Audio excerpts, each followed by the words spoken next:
Purdue Pharma, the maker of the prescription painkiller OxyContin, has agreed to pay $20 million, including $2 million Canadian, to provincial healthcare insurers across this country to resolve a long-standing class action suit. The settlement is the latest development in a complex opioid crisis affecting the United States and Canada. Last year alone, 2,500 Canadians and nearly 50,000 Americans have lost their lives to opioid abuse. So we're asking ourselves, how should government, big pharma, and cities across North America respond to this public health emergency? Join me now for a deep dive into the opioid.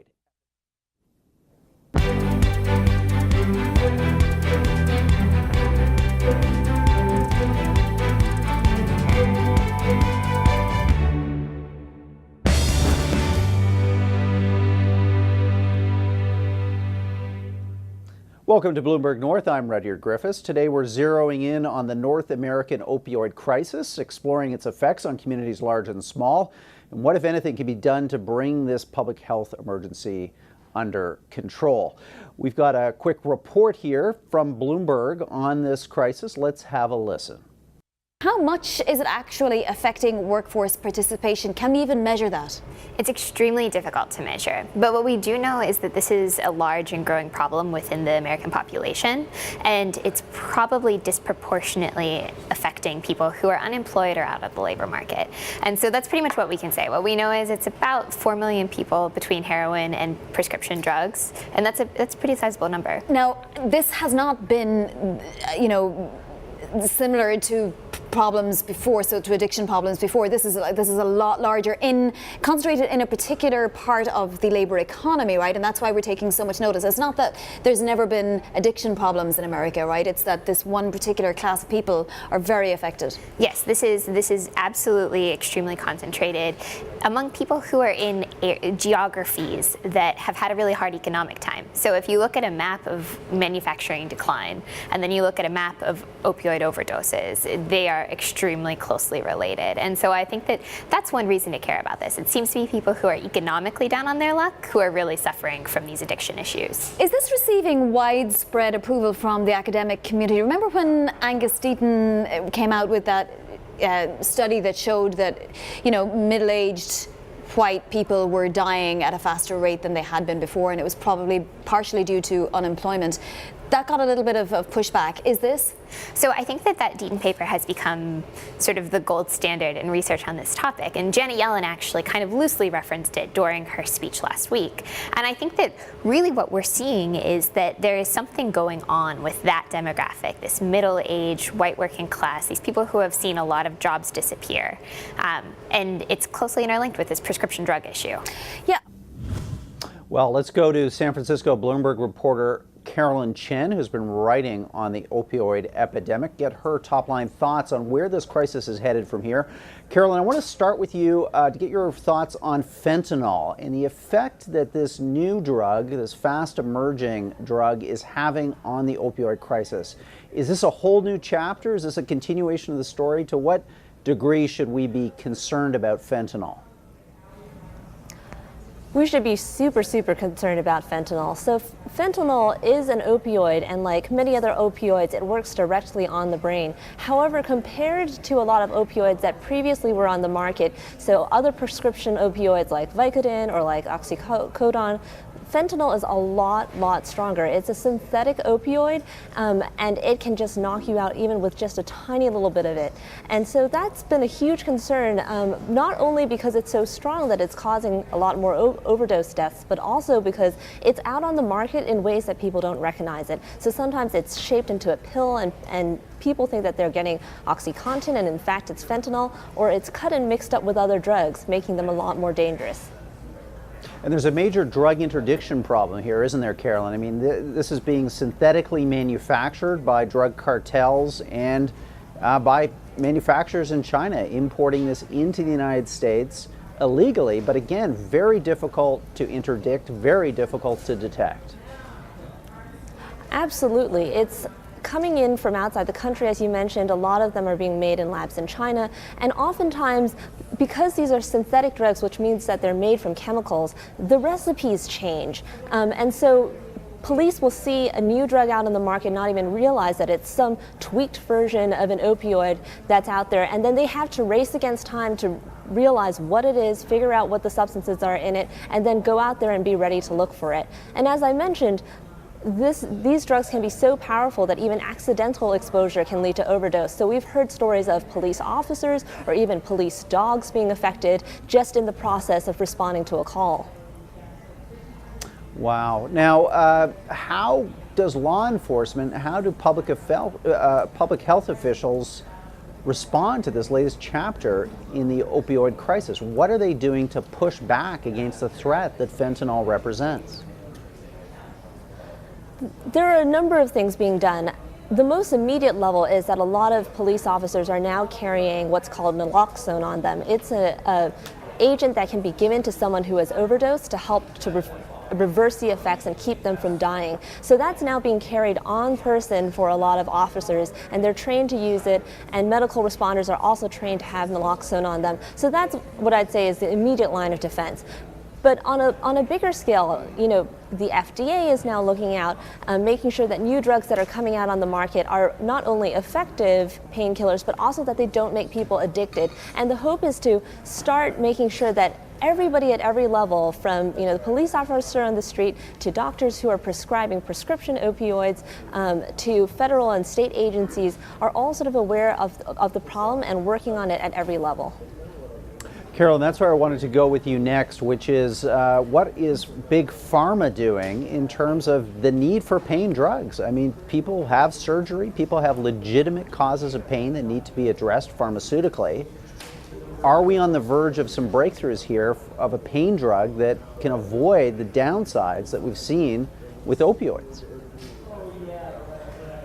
Yeah, so there are two major things going on. So the first thing to understand is why we love opioids so much, why they've been used so much, is because they're super powerful and they act directly on the brain, which is why they work for all sorts of pain. There are other painkillers out there that sort of work at the pain nerve endings, for example, but don't get to the brain, and they're not as powerful. So the first thing is making existing opioids safer. So there's some companies working on trying to make new types of opioids that are not going to affect you in the same way, like they don't make you high, so they're not likable, or they're safer and they don't cause respiratory depression. That's one end. The other end that Big Pharma is working on is on coming up with new tools that are non-opioid tools. So drugs that are derived from, say, chili peppers, or drugs that sort of attack the same receptors as marijuana. There's even a drug being worked on that comes from a venom from a cone snail.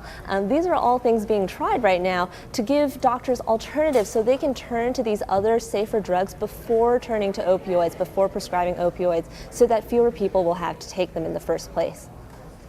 Carolyn, just seconds left. Any companies that are really on this cutting edge that investors should keep an eye on? There are a lot of companies working on different modalities. Obviously, on the opioid end, there are companies that have been around for a long time, like Purdue, that are working to make their opioids just safer, non-tamperable. You can't crush them. Then some of the big pharma companies, like Pfizer, have been working on some of these new drugs. And then there are a slew of small biotechs, some of them private, some of them just public, that are also working on new modalities coming out. Many of these are still in super early stages, so investors will have to wait and see what the data says. But some of them are really starting to emerge. One I would mention that's here in the Bay Area is Nectar Therapeutics. They're working on an opioid that they've shown is not very likable. They say that it's been very boring for test subjects, which is a good thing for opioids because you don't want them to be likable. They're in phase 3, so hopefully that drug will be on the market in years to come. Great analysis, great insights. Thanks for kicking off our program tonight. Well, we're going to dive deep next into Canada. What's being done here to push back against rising opioid addiction? Stay tuned for that. We got it for you right after this break.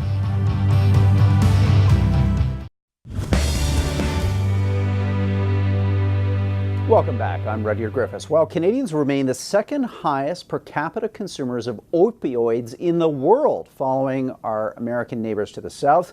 According to the International Narcotic Control Board, the use in the United States has begun to decline modestly, but Canadian numbers, not so much. So what's behind Canada's opioid epidemic? What's driving it, and what can we do about it? We got two interesting people to weigh in right now. Dr. Perry Kendall is the Chief Medical Officer for Health for BC, and David Williams is his counterpart here in Ontario, where he is also the Chief Medical Officer of Health. David, I want to start with you, and I want to start with these 4 deaths over the weekend in Toronto. Reported that this is the result of possibly of fentanyl overdoses. To what extent is fentanyl now on the front of your radar screen as the next potential wave of this opioid crisis? Well, in Ontario, we've always had fentanyl around. We've detected it back 10, 12, 13 years ago. So it's always been there. And we've seen a shift of different drugs that have been involved in overdoses, both prescribed and sometimes illicit or sometimes intentional deaths related to that. Fentanyl has been increasing, so that last year with our 730 deaths related to the coroner's report, 30% have had fentanyl detected in them. Nowhere same numbers as BC, but we keep monitoring that and watching that and seeing it increasing gradually year over year. So it's not surprising to see that occurring. And so with the Toronto situation where that cluster of 4, is it significant? Is it an unusual cluster just over the time? How does it fit with the overall picture? So we're trying to ask them to undertake an assessment of that and give us their analysis, including with all the stakeholders. What is going on? What's the backdrop? What's the situation in that community, within the community, if you may? Perry, similar question to you. To what extent is fentanyl now top of mind for you in the opioid crisis that your province is facing? In other words, is this something that deserves and demands our full attention, or is it just in a sense an add-on to a larger rolling public health challenge related to opioids? Well, BC has had relatively high prescription rates for opioid drugs. I don't think quite as high as Ontario historically, but we've always had a heroin overdose problem. And since about 2000, we've run at about 200 deaths a year from illegal drugs, about 50% of which were associated with heroin. We started seeing fentanyl appearing in 2011. At about 5% of those deaths were identified with fentanyl, and it was largely illicit fentanyl coming in from mainland China. And the numbers kept on increasing, and now, well, last year we had over 960 deaths associated with illegal drugs. 70% of those deaths were associated with fentanyl. And in November, we saw a rapid increase from about 500 deaths a year to just around 1,000. We associate that with a far more toxic, far more potent synthetic opioid analog of fentanyl called carfentanil, which has a commercial use as a large animal tranquilizer. David, to what extent should Ontario be worried that the pattern that's emerged now in BC, just explained by Perry, of increasing fentanyl deaths is going to come here to Toronto and to across the province? Well, when we've talked about the issue at our ministry and we looked at it, because when Perry talks about the numbers that BC was experiencing back in 2011, even when he alerted to us the sudden increase they were seeing in BC in the end of 2015, their numbers were dwarfed by Ontario numbers already. We're well over 350 to 400 at that stage. We've been accruing that over time. So our total in Ontario was equaling many of the rest of the provinces up there. So we've had an accruing problem with the use of opioids, misuse, abuse, overuse, disuse, etc., from various forms. You noted at the beginning the amount of prescribing. We knew that Canada was rated that way. Ontario has 2 to 3 times the rest of the country. So we have a very high rate of prescribing and use within our community. So we knew we had to address that issue. At the same time, we were aware that the BC issue, we could have that same situation within some of our high IV drug use community. So we've been trying to set up systems and that would alert us, try and look quickly to assess to see if we are seeing the same thing happening, how we might understand it better. And we've been learning from BC of what they're going through and trying to struggle with their issues. And it's been very informative to us. We sympathize with them with their issues and how fast it's happening. We have not seen it yet in Ontario. But as everybody says, it's maybe not if, it's when. So we keep trying to plan and look how we might prepare ourselves for that. Perry, any thoughts on the announcement today by Purdue that they have settled with governments here in Canada to the tune of $20 million? Just to editorialize for a moment, that seems like a somewhat small amount, given I'm sure the very significant cost to your healthcare system in BC to deal with this crisis. Oh, it would be a fraction of the cost that we've had to deal with it. The degree to which OxyContin sort of fed the epidemic in BC is a little unknown to us. Clearly, some of the people who then moved on to illicit drugs became addicted as a result of overprescribing through drugs like OxyContin. And clearly in the US, Purdue paid fines of over $600 million. So $20 million is really a drop in the bucket of what we've done even in BC in the last year in responding to this, and what we'll have to spend to actually respond appropriately through increasing access to treatment, to harm reduction, and to the naloxone, which we are widely using as an overdose reversal medication. David, talk to us about the cost of the Ontario healthcare system, which is strained in a whole bunch of different ways. You know, pretty staggering number. Almost 2 million Ontarians are prescribed some form of opioid. I mean, that just seems like a staggering number. I mean, what is that? Is that in some way a failure of the healthcare system? Well, I think it started over a decade ago with the more accepted use of opioids, prescribing various forms. OxyContin was one of them. We did see a large increase in that. We knew back in 2013 when we were 12-13 when we delisted OxyContin with the OxyNeil, the new tamper-proof form, that we were looking for a replacement, how that might cause a surge. So we were monitoring already then to see what happened. We started our naloxone program back in 2011-12, looking for that anticipation in there. So we've been at it for a while now. The first 2 years after, we didn't see a big change except some other drugs like hydromorph and morphine and heroin to some extent. Now we've seen fentanyl coming in. In Ontario back a number of years ago, the number of cases related to OxyContin was still higher than what we have with fentanyl at the moment. It's gone down considerably and is a replacement drug. So the costs in that in Ontario, we know, sitting down with our leaders in that, to the credit of the minister and the deputy minister, we have a system problem that's accrued over a decade, longer than a decade. We know it didn't come overnight, not as rapid an issue as in BC. We know it won't go away overnight. We have to look at investments in the long term on a strategy that'll bring us back down again over the next number of years. The costs of that are still being worked out, and we're still trying to seek approvals to mount and carry that program forward, and we're hoping that our minister will be able to make that announcement fairly soon on that regard. So we know one or two solutions is not going to do it. We need a multifaceted, multi-stakeholder approach that deals with many different components of the complexity that we face in Ontario. That's pervasive throughout the province, not just in Toronto. It deals with different cultural groups, including our Indigenous communities, and we need a multifaceted approach that will deal with that throughout our healthcare sector, our public sector, and of course dealing with the issue of concerns around the illicit drug market as well, and how we can best respond to crises in that aspect. Okay, David and Perry, we're going to have to leave it there, but I thank you both for your public service. This is an important issue. We're going to continue to follow it, and I'm sure we'll talk with you both again. Well, coming up, what can doctors and drug makers do to help combat the opioid epidemic? And I'll check in with an expert right after this break.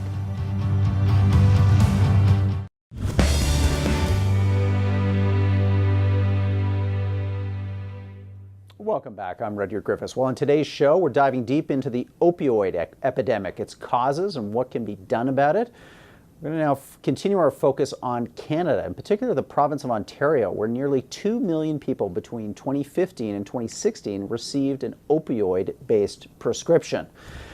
For some more analysis and insights, let's go to Benedict Fisher. He's a senior scientist at the Institute for Mental Health Policy Research at the Center for Addiction and Mental Health. Benedict, great to have you on the program. Good evening.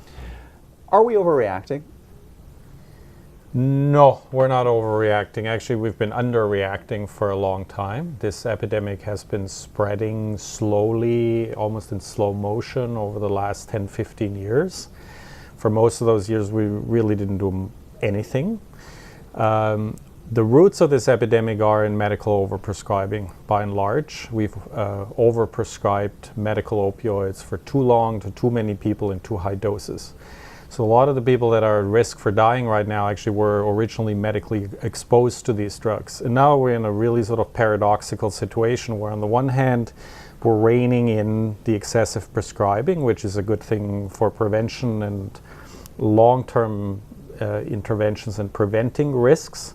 But at the same time, we're also reducing the legal drug supply that a lot of the people who've developed problematic use are depending on. That creates a supply void. What happens, a lot of these people are now going to the streets, or they're engaging in high-risk drug use practices, or they're seeking an increasingly available toxic illicit drug supply, like the illegal fentanyls from China, carfentanil, all this toxic stuff that's even worse than the opioids that were coming and being diverted from the medical system. And that's what's pushing up the death rates. That's what's been going on in BC and Alberta for the last 2 years.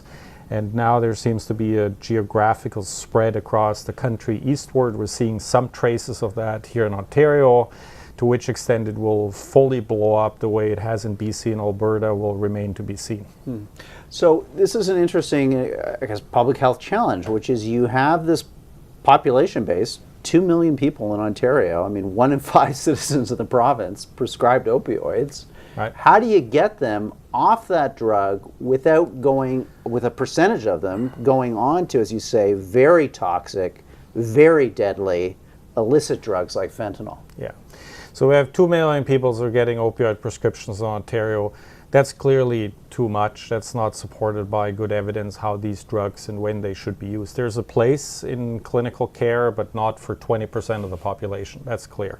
At the same time, not all these 2 million people are at overdose risk. It's a subpopulation that I would estimate to be probably around 10 to 20% of those 2 million, but that's still hundreds of thousands of people. And across the country, it's probably close to 1 million.